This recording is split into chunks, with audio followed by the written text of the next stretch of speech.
지난 시간에 그 편지의 인사말 형식에 대해서 말씀을 드렸고 우리가 함께 살펴보았습니다.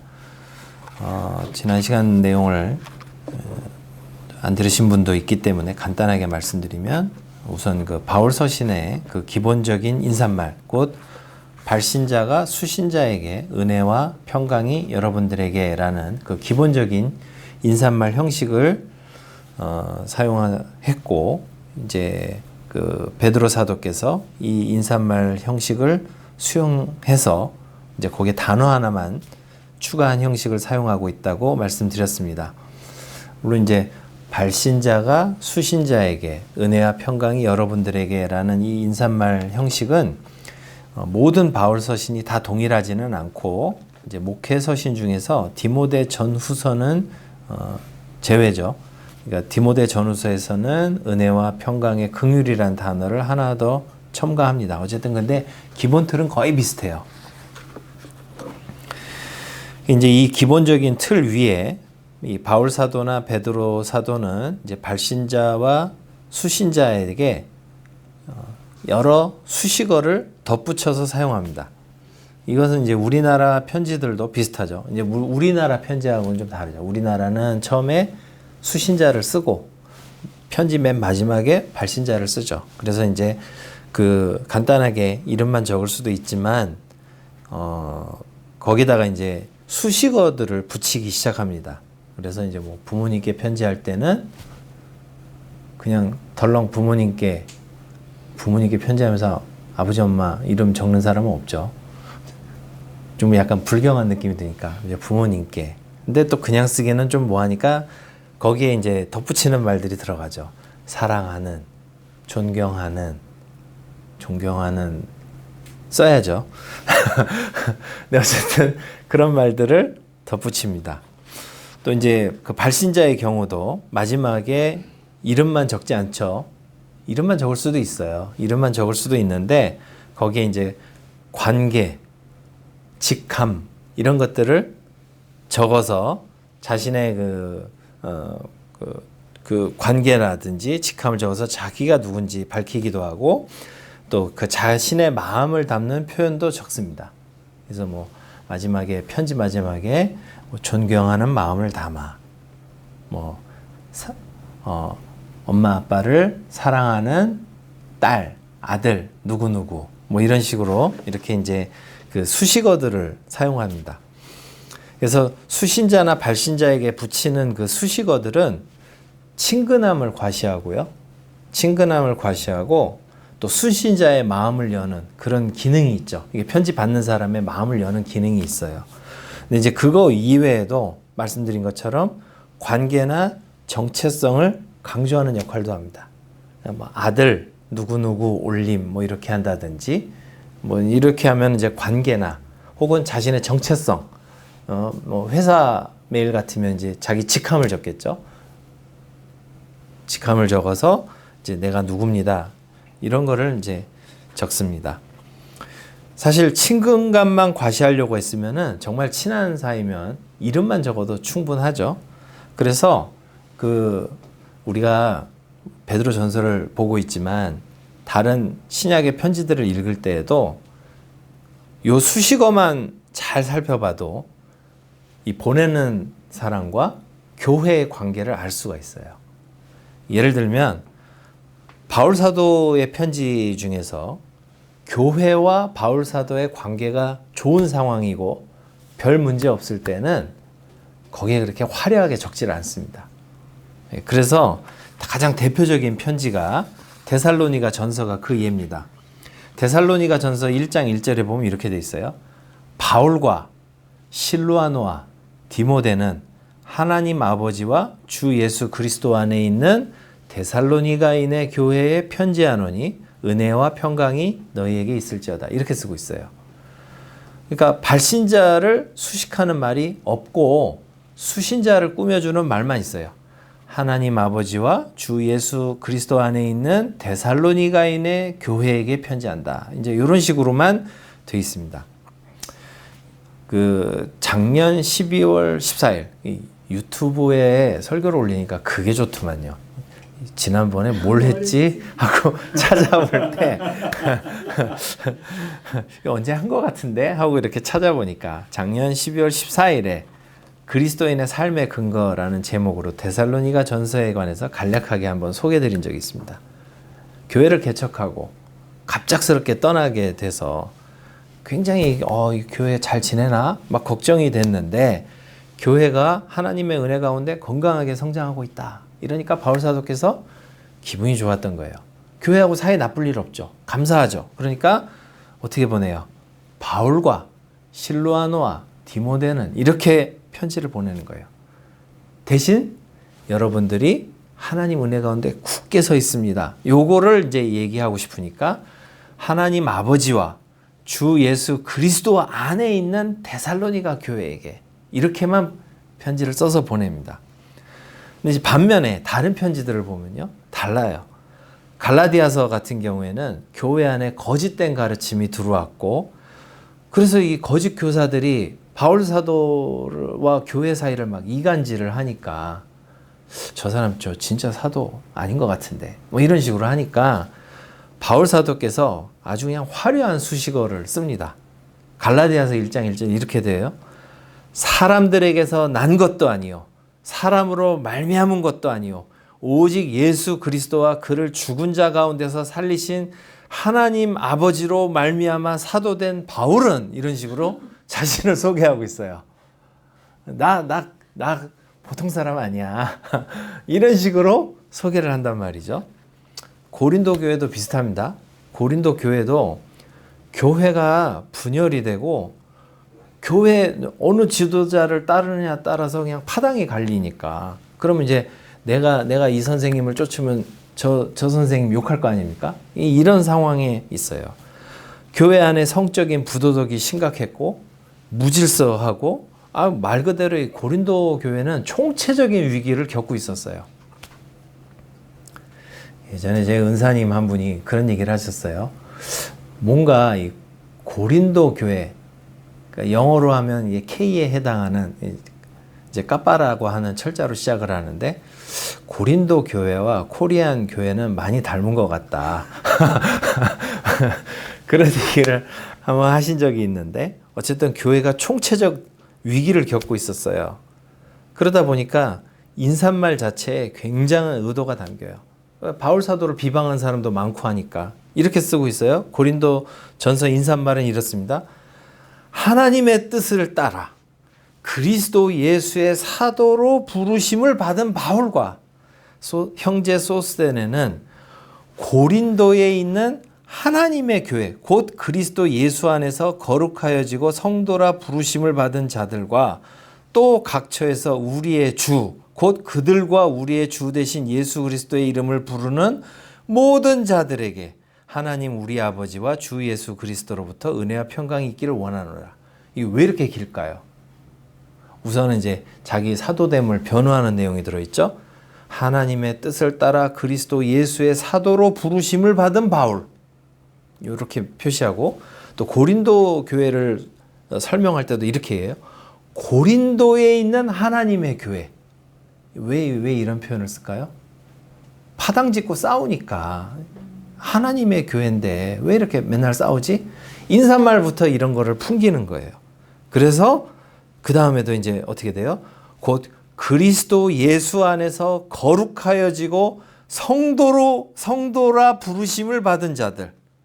그러니까 교회에서 부도덕이 난무하고 뭐 하니까 여러분들 성도로 부르심을 받았다는 거 잊어버리면 안 됩니다. 이런 내용들을 쓰고 있는 거예요.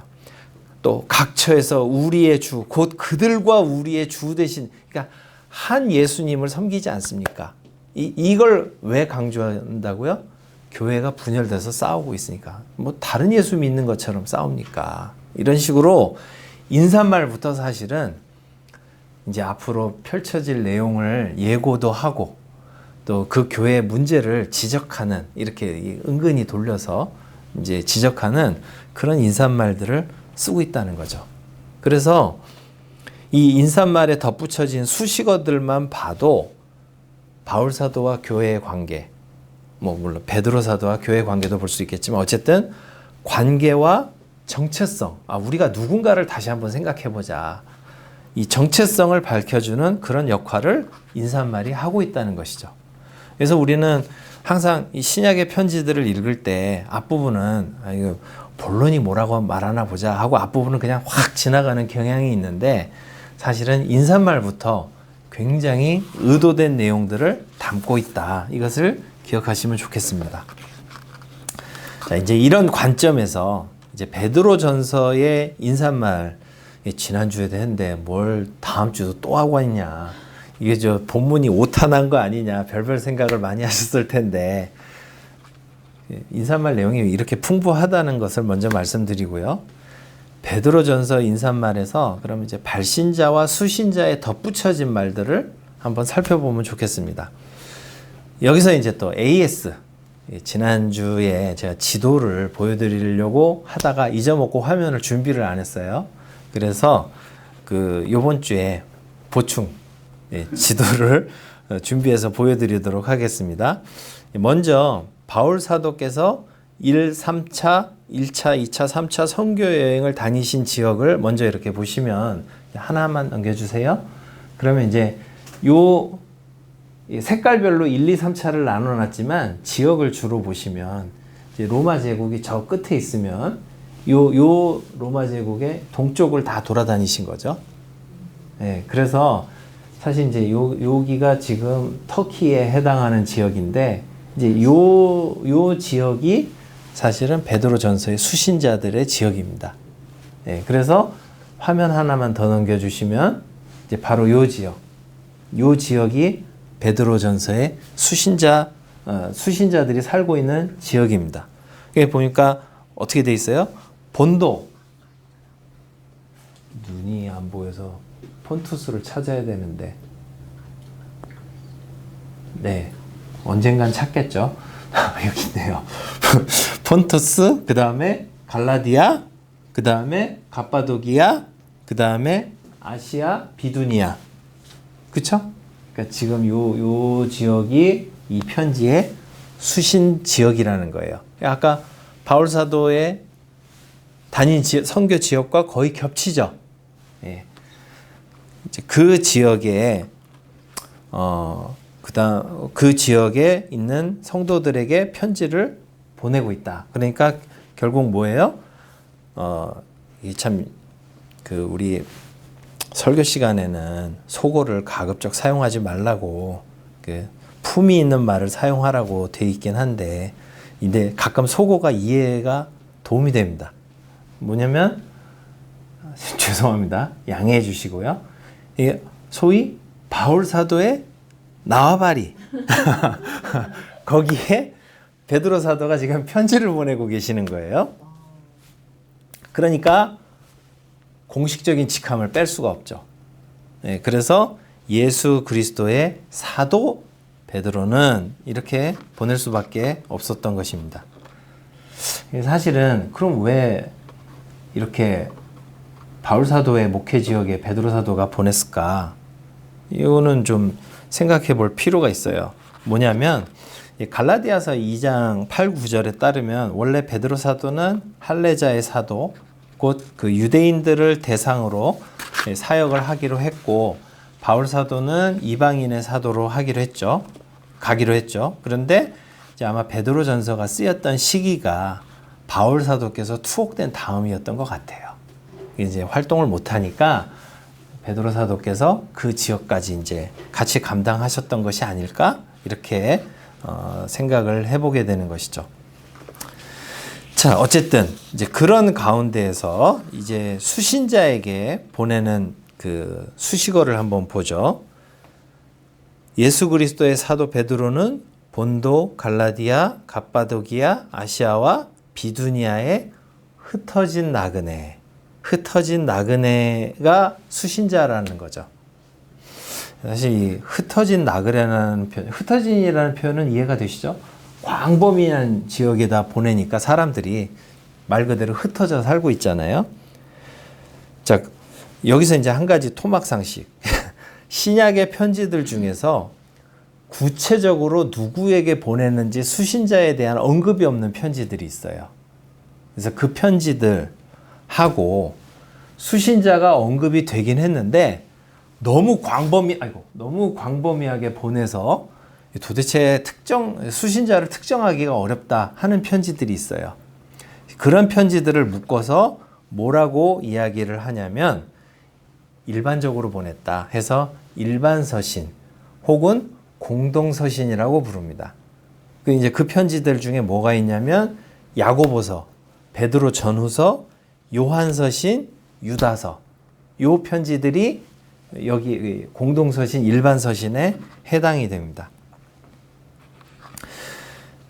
그래서 이게 그만큼 너무 광범위한 지역이니까 흩어진이라는 말이 굉장히 적절한 표현이죠. 이제 우리가 주목할 것은 나그네라고 하는 표현입니다. 이 나그네라고 하는 표현인데 왜 그러냐면 한국 사람들에게 있어서 나그네는 되게 좀 낭만적인 표현이에요. 이 나그네라는 표현에 그 낭만을 그 가득 부여하신 그 최대 공헌을 하신 분이 돌아가신 분인데 그 가수 그 최희준 씨라고 인생은 나그네 예배 시간에 가요 부르면 안 되죠. 근데 어쨌든 그 어디서 왔다가 어디로 가는가 구름이 흘러가듯 이거 왜 웃지? 근데 어쨌든 그 굉장히 낭만적으로 묘사를 했죠. 근데 그 성경에서 이 나그네라고 하는 표현이 그렇게 낭만적인 표현이 아니에요. 우리 화면 하나 더 넘겨주시면 원래 이제 이 편지가 쓰여진 헬라 말로는 그 맨 위에 파레피데모스라고 하는데 원래는 이제 세 개가 합성된 말이에요. 파라라고 하는 전치사, 에피라는 말과 데모스라는 말이 합쳐졌습니다. 요 말이 표현하고 있는 게 뭐냐라고 하면 일단 이제 요 끝에서부터 기억하면 데모스라는 말이 어디서 나온 말이냐면 그 우리 민주주의 할 때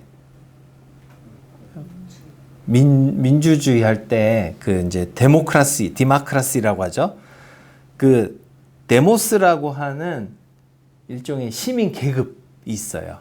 지금 민주주의 그러면 1인 1투표제죠. 그렇지만 이제 고대 그리스에서는 다 투표권을 갖지 않았습니다.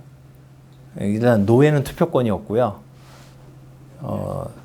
여성들도 투표권이 없었고요. 애들은 요즘도 없죠. 그렇죠? 서운하네요. 민주주의 아니네. 어쨌든 데모스라는 것은 그야말로 세금 내고 그 사회 그 도시에 사는 그 꽤 살고 있는 사람들을 데모스라고 해요. 이 사람들에게 투표권을 줬다고요. 근데 거기에 이 에피라는 말이 위에 라는 뜻이 기본이고 뭐 향하여, 반하여 뭐 그런 뜻도 있는데 어쨌든 이렇게 생각하시면 되죠. 데모스에 위에 얹혀 사는데 거기에 봐라 나란히 있는 사람들. 이게 나란히 곁에 있다라는 거는 뭐 친근하게 붙어 있다는 뜻이 아니라 평행선대에서 만날 수 없는 사람들. 이해되시나요? 네. 그러니까 시민들이 중심이 된 사회에서 얹혀 살지만 거기에 속하지 않고 곁에 머물러 있는 사람들. 그러면 이 사람들은 누굴까요? 이방인들이죠. 그러니까 우리가 생각하는 유대인, 이방인 그런 개념이 아니라 그 시민 사회에서 거기에 동화되지 못하고 아웃사이더로 밀려난 사람들. 그러니까 뭐 외국에서 일하러 노동자들이 왔다든가 뭐 이런 사람들 있잖아요. 주변인들. 그 주변인들을 뜻하는 말이 나그네라는 아주 이 문학적인 표현으로 번역이 된 거예요. 근데 사실 나그네가 틀린 말은 아니죠. 우리 성경에 나그네가 틀린 말은 아닌 것이 나그네가 정처 없이 떠도는 사람들이잖아요. 그러니까 틀린 말은 아니지만 뭔가 이제 우리가 생각하는 그런 낭만적인 개념은 아니다. 쉽게 말해서 사회적으로나 정치적으로나 경제적으로 주변인, 바깥으로 밀려난 이 아웃사이더들을 가리키는 표현이 나그네입니다. 그래서 이제 요 표현이 이런 사회 정치적인 경제적인 개념을 갖고 있다라는 것을 인식하지 못하고 옛날 성경에서 보면 순례자들 뭐 이런 식으로 낭만적으로 번역하게 했는데 차라리 이제 최근 번역들에 보면 이제 뭐 망명객 뭐 이런 식으로 번역을 하는데 이게 차라리 좋은 번역이죠. 그만큼 영어 번역할 때도 굉장히 고심이 됐던 단어라는 거죠. 그냥 여행객 아닙니다. 사회에서 완전히 배제된 그런 아웃사이더들이다라는 것입니다. 그래서 이 사람들을 향해서 지금 베드로 사도께서 이제 편지를 보내고 있었다는 것이죠. 이들은 어떤 사람들이냐? 아마 로마 제국 하에서 진짜 이제 그 도시에서 주도권을 잡고 있는 그런 사람들이 아니라 아마 유대인들도 로마 제국에서는 주변인이었겠죠.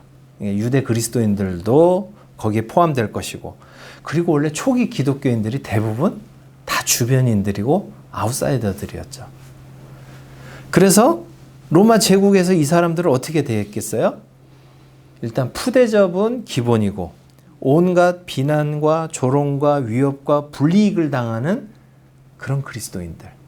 이제 그런 상황에 놓인 사람들에게 베드로 사도께서 이 편지를 보내고 있다라는 것입니다.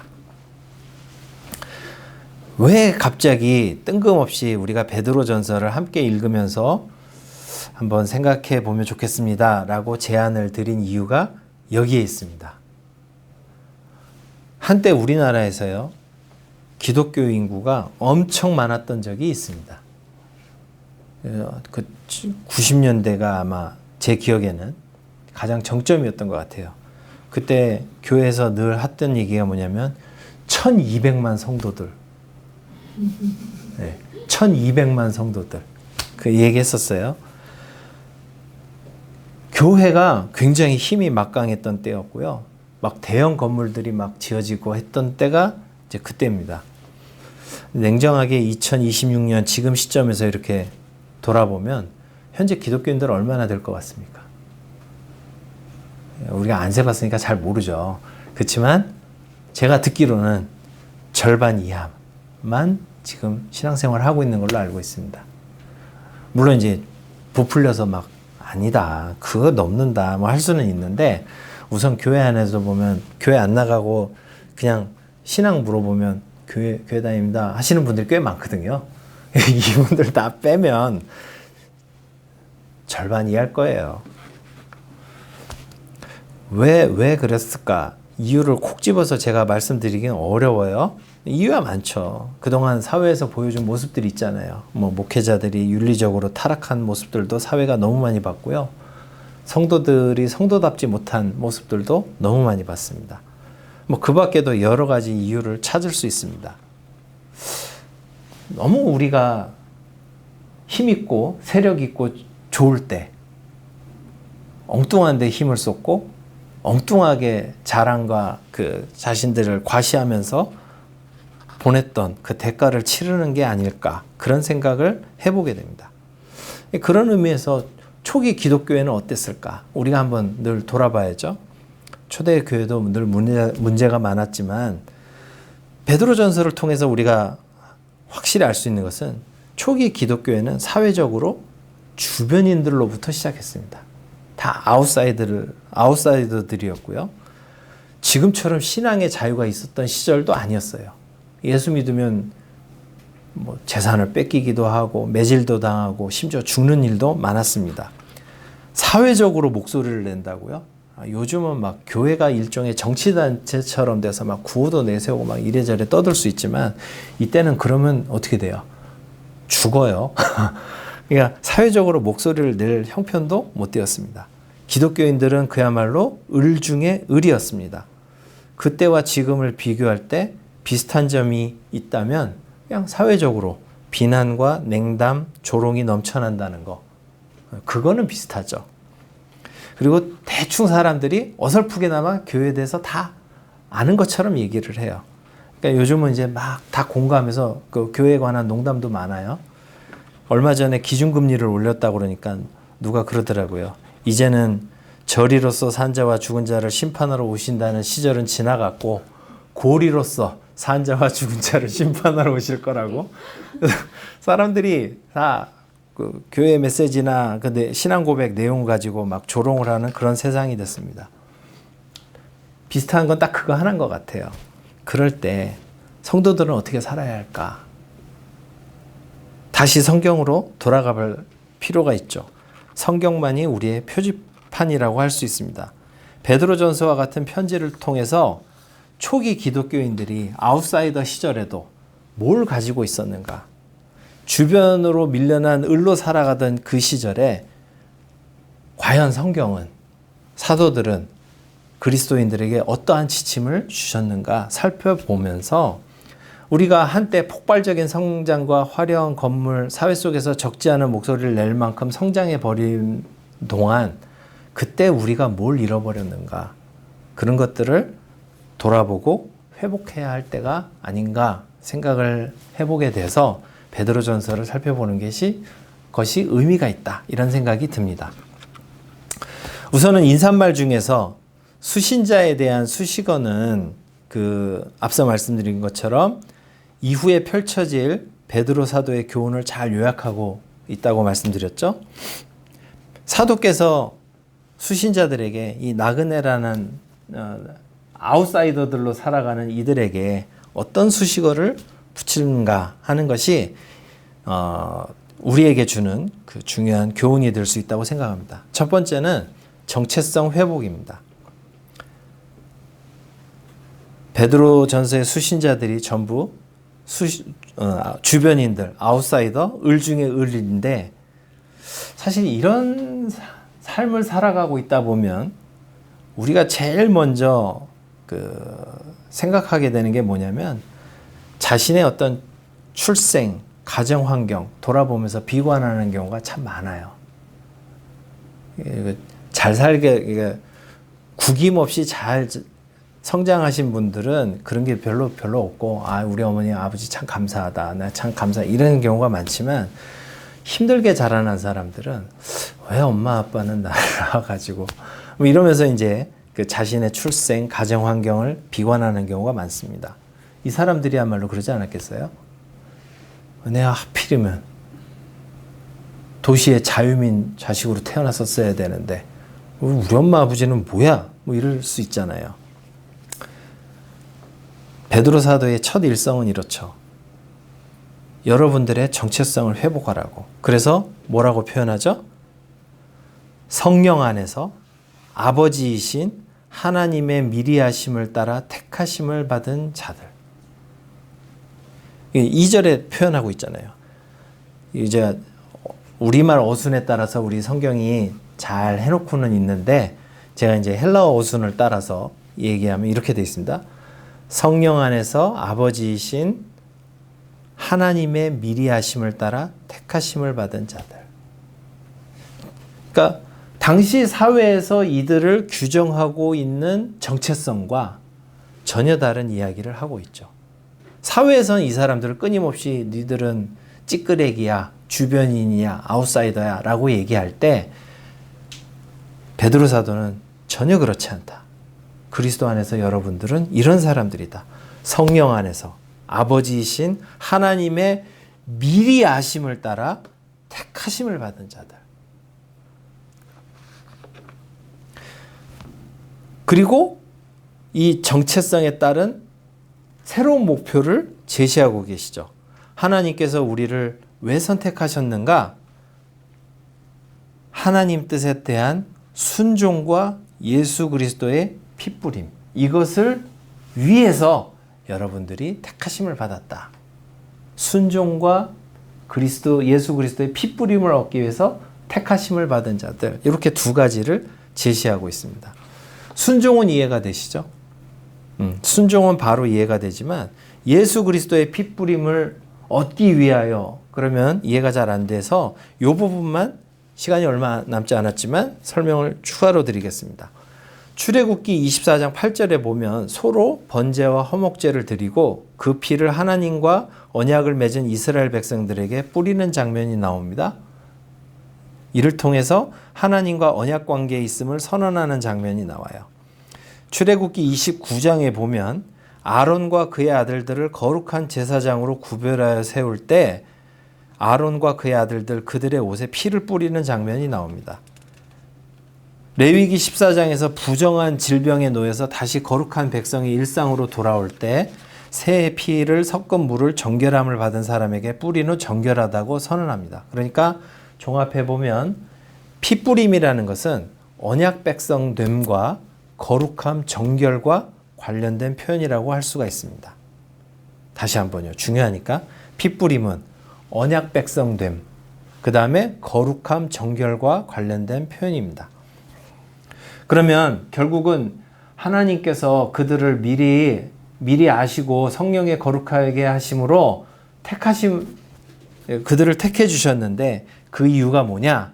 하나는 여러분들이 새로운 정체성을 가지고 하나님께 순종하고 그 다음에 어떻게 해야 돼요?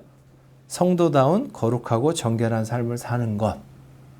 이것이 내가 이 편지를 써보내는 목적입니다. 라고 인사말에서 밝히고 있다는 것입니다. 근데 교회에서 아무리 이런 얘기를 해봐야 또 세상에 나가면 새로운 정체성이 크게 실감나지 않는 것이 현실이죠. 그렇죠? 당신은 사랑받기 위해 태어난 사람, 그런 노래 이제 아까 우리 예배 전에 뭐 이런저런 얘기하다가 장로님과 얘기를 나눴는데 그 노래 한참 유행했죠. 당신은 사랑받기 위해 태어난 사람, 노래 부를 땐 되게 좋아요. 아, 내가 그런 존재인가 보다. 근데 세상에서 나가서 이리 찌그러지고 저리 찌그러지고 하다 보면 내가 정말 사랑받기 위해 태어난 사람인가. 그런 생각 많이 드시죠? 예. 그러니까 항상 우리는 두 가지 정체성 사이에서 헤매는 경우가 많아요. 그리고 이제 또 이제 이런 얘기를 들으면 불평이 더 늘어요. 아니, 택하심을 받았다는데 왜 내 삶은 이 모양입니까? 교회에서는 뭔가 이렇게 조금 성도요, 어쩌고저쩌고 막 하는데 왜 밖에 나가면 나는 찌끄레기, 하나님 택하셔서 결국 뭐 이게 뭡니까? 이런 불평만 더 늘어날 수 있어요. 진정한 믿음이 뭐냐라고 했을 때 세상이 규정하는 나 혹은 우리의 그 정체성을 그대로 받아들이는 게 아니라 그런 압박 속에서도 하나님께서 우리를 어떻게 바라보고 계시고 내가 그 부여받은 새로운 정체성에 기초해서 주님은 나에게 뭘 원하시는가를 끊임없이 질문하고 그거에 걸맞게 살아가려고 노력하는 것이 진정한 믿음이라고 할 수 있습니다. 쉽지는 않아요. 이렇게 듣고 또 나가시면 또 그냥 이리저리 치여가지고 이게 말씀대로 사는 게 쉽나. 이게 현실입니다. 그렇지만 그렇기 때문에 우리는 매주 모이는 것입니다. 밖에서 그렇게 찌들고 성도는 개뿔 해도 주일날 모여서 성경 말씀 함께 읽고요. 예배로 모이고요. 함께 기도하고요. 공동의 신앙 고백을 하고요. 그날이 오기까지 함께 격려하고 식사하고 그러면서 맞아. 나는 원래 이 새로운 정체성을 부여받은 사람이었지 재확인하는 것이 필요하다는 거예요. 세상에서는 이게 이상적인 삶이야. 그렇지 않다라는 것을 말씀으로 확인하는 거. 예배를 통해서 맞아. 내가 진짜 이게 전부가 아니라 하나님 앞에서 삶이 있지. 이거 확인하는 거. 그것 때문에 우리가 예배로 모이는 거예요. 그래서 항상 그 두 가지 갈등 속에서 뭘 선택할 것이냐. 그때 과감히 말씀이 규정하는 나, 말씀이 이야기해주는 삶, 그쪽으로 내 삶의 방향을 선택하는 것이 그리스도인들이다라고 하는 것을 우리는 이 편지를 통해서 배우게 되는 것입니다. 왜 모이는지 조금 이해가 되셨으면 좋겠습니다. 비록 세상에서는 흩어진 아웃사이더일망정, 그래서 밖에서는 어떤 존재로 불리건 간에 성령 안에서 아버지이신 하나님의 미리 하심을 따라 택하심을 받은 자들로 하나님의 말씀에 대한 순종과 거룩한 성도로서의 삶을 위해 부름받았다는 사실을 늘 기억하고 이에 걸맞는 삶을 살아가는 우리 모두가 되기를 소망합니다. 은혜와 평강이 여러분들에게 더욱 많아지기를. 아멘. 기도하겠습니다. 주님, 세상이 우리에게 계속해서 주입하고 우리를 누르고 또 우리를 멸시하면서 붙인 여러 가지 정체성으로 인해서 우리가 많이 혼란을 겪고 또 우리 심령이 많이 위축되는 경우가 많습니다. 주여, 늘 말씀을 읽고 또 기도하고 함께 예배를 드리는 가운데서 정말 하나님께서 우리를 어떻게 바라보고 계시는가 하는 것을 회복할 수 있도록 인도하여 주시옵소서. 주여, 우리가 이를 위해서 성경 읽고 기도하고 예배하는 것에 대해서 소홀히 여기지 않도록 우리를 붙잡아 주시고 진정 무엇을 위한 것인지 참 의미를 발견하면서 성도답게 전진해 나가는 우리 모두가 될 수 있도록 인도하여 주시옵소서. 주 예수 그리스도의 이름으로 기도드립니다. 아멘.